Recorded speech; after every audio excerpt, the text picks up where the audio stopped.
Yo quisiera hacer dos apuntes sobre el video de la combi. Primero, digamos, hablando sobre las horas inmediatamente después de ese incidente, llama mucho la atención que de entrada este sospechoso que aparece en el video no fue presentado al Ministerio Público, es decir, llegó directamente al hospital. Ninguna patrulla se animó a llevarlo al MP, de tal forma que a los ojos de la ley, a pesar de que esa persona estaba cometiendo un asalto, como no hay esa presentación ante la autoridad, pues él está libre de todo pecado.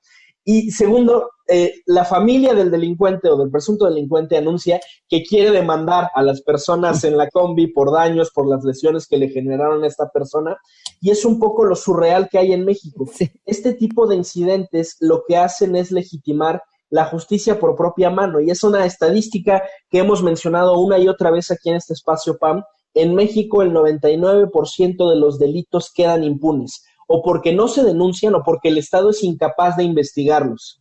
¿Y cuál es la alternativa que se nos presenta? Se empezaron a popularizar muchos videos de otros asaltos similares, incluso ya incidentes viejos de varios meses o incluso de años pasados. El mensaje que ha querido enviar la ciudadanía es, ok, como yo no puedo confiar en que la autoridad va a entregar la justicia, al menos el delincuente se va a llevar la golpiza en este momento. Y es este tipo de discursos lo que son los que empiezan a legitimar el degenere del tejido social.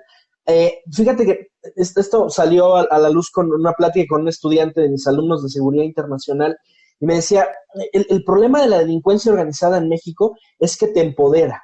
La delincuencia organizada es tan atractiva en México porque el Estado te dice no puedes portar armas, tienes que hacer justicia a través de los canales institucionales. El crimen te dice aquí está tu pistola, tú eres juez y verdugo de tus sentencias. El Estado te ha fallado en términos económicos, no te preocupes. Tú vas a poder compensar ese dinero que te falta a través del asalto, a través de la extorsión.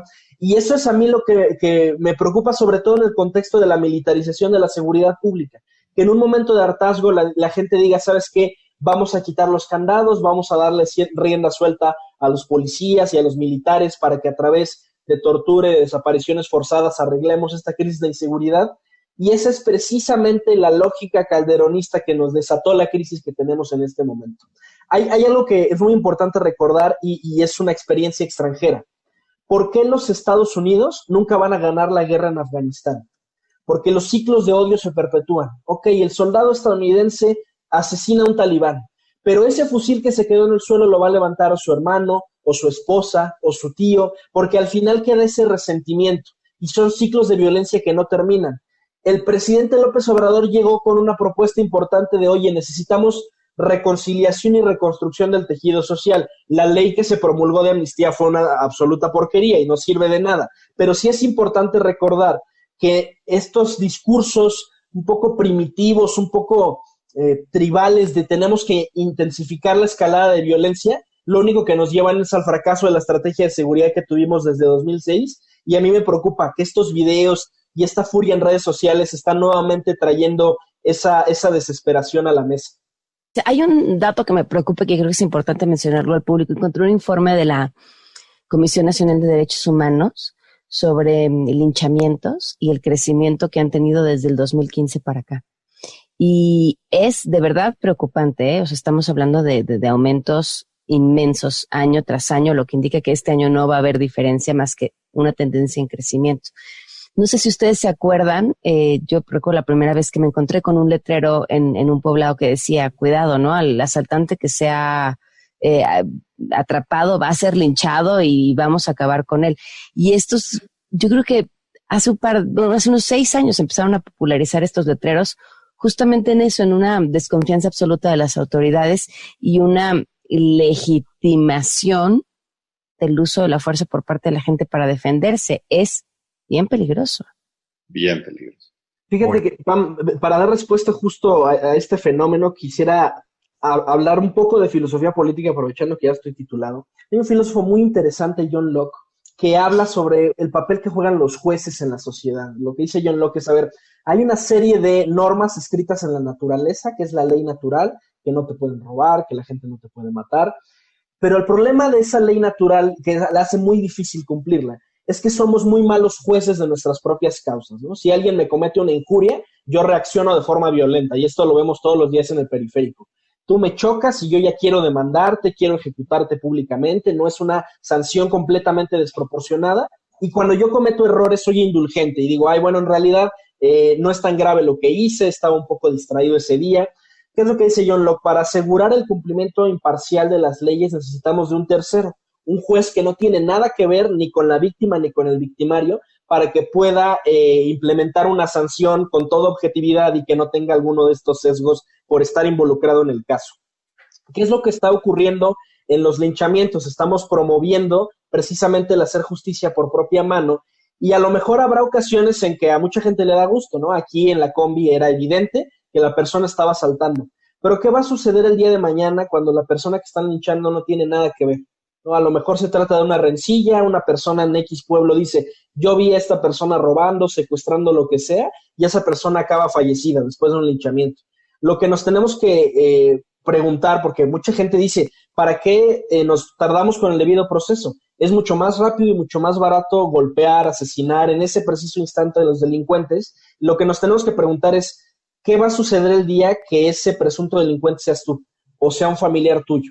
En ese momento sí vas a desear que existan los candados y las salvaguardas que te otorga el debido proceso, y a mí me preocupa de sobremanera que este tipo de videos y de incidentes lo único que hagan es terminar de agotar a las personas y que digan, ya vamos a continuar sin freno esta escalada de violencia. Y te pongo un ejemplo. Este caso en específico de la combi, ¿cómo va a continuar? La gente de la combi se tomó muy contenta una foto tomándose su atolito después de golpear a esta persona y ya está su foto en internet. ¿Qué es lo que va a pasar? La familia del delincuente, además de demandarlo, seguramente ya está investigando dónde vive, quiénes son sus familiares. A lo mejor en las siguientes semanas puede haber una venganza y esa persona que fue golpeado, que fue asesinada, va a buscar venganza nuevamente. Entonces te das cuenta, hay algo de razón en esta frase de Gandhi de ojo por ojo y el mundo quedará ciego, ¿no? Ese es el gran problema de estas escaladas de violencia que no se detienen con las vías institucionales. Víctor. Yo sí traigo, Pam, todo el arsenal argumentativo contra la prohibición de la comida chatarra en Oaxaca. A ver, hay que poner un poquito de contexto. Sí, era un problema olvidado la atención a enfermedades por estilo de vida en México. Y es una estadística que hemos comentado en otras ocasiones. En México mueren muchos más personas por diabetes y por enfermedades cardíacas que, por ejemplo, por homicidios. El año pasado tuvimos 38,000 homicidios, que ha sido el número más elevado en la historia moderna de México, pero esa cifra siempre palidece contra los 130, 150,000 personas que mueren por diabetes y enfermedades del corazón. Entonces, de entrada, eso era importante atenderlo y ya se mostró en términos prácticos porque era importante. Muchos de los fallecidos hoy por COVID precisamente son por comorbilidades de pacientes con diabetes o pacientes con enfermedades del corazón. Ahora, hay algo muy importante y esto es economía básica que hay que entender cuando se quiere prohibir un producto.